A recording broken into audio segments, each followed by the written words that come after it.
Pastor Iona did a quick internet search, yielding these definitions for surprise: to cause to feel wonder, astonishment, or amazement as at something unanticipated. To encounter or discover suddenly or unexpectedly, take or catch unawares.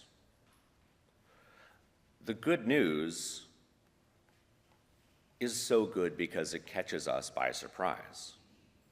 Surprise, water turned into wine. Surprise, small seeds turned into plants big enough for the birds. Surprise. Neither of these stories really surprise us, though. We've heard them. We know what's going to happen. And a key element to surprise is not knowing, not anticipating. So what in our world is catching us by surprise today? Probably not the news. Because I don't know about you, but it horrifies me, terrifies me, appalls me, but it no longer surprises me. Probably not the weather, because we have an app for that. So even when, like this week, showers appear seemingly out of nowhere, there was likely a 12% chance of rain listed there, so not a total surprise. But there are still surprises that abound.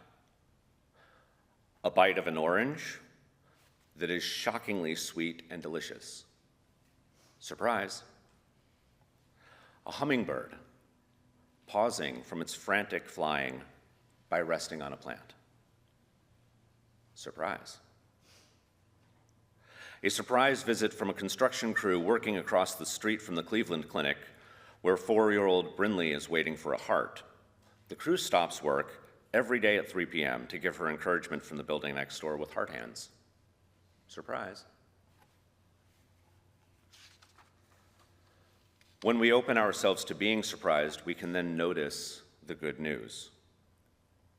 But in order to notice the good news, we have to be paying attention. In order to notice the good news, we have to be engaged.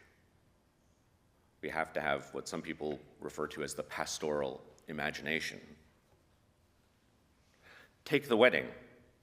At first glance, the surprise good news is wine in the miracle at the wedding in Cana. But what if that's not the only good news? What if the surprise good news is that the servants participate? They listen, they join in. Jesus invites them into the story, invites them into the good news. And the mustard seed. What if the surprise good news isn't that the seed grows into a large plant from a small seed? All seeds do that. What if the surprise good news is that someone took the seed and planted it and cultivated it and cared for it?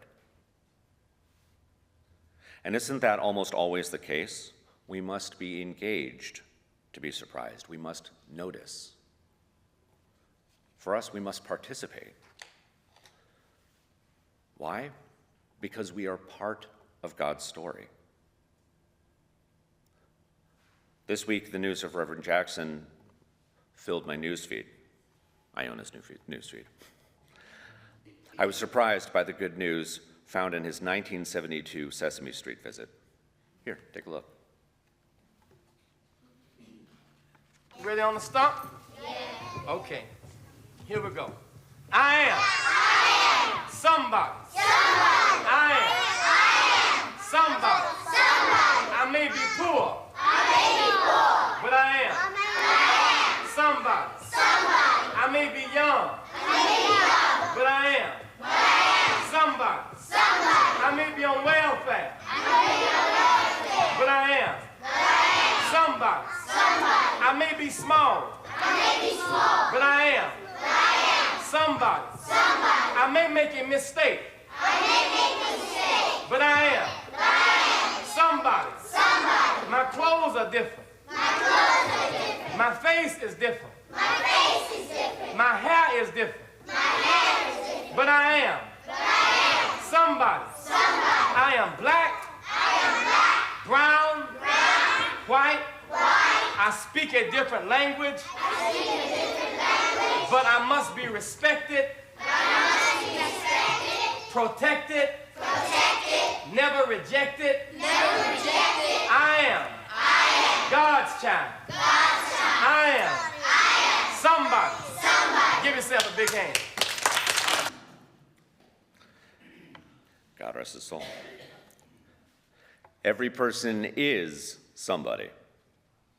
Every person is good news. Each person is so good it catches us by surprise. But we are to notice. We are to pay attention. So this Lent, let's be open. This Lent, let's notice. This Lent, let's pay attention to the good news that surprises us. Thanks be to God. Amen.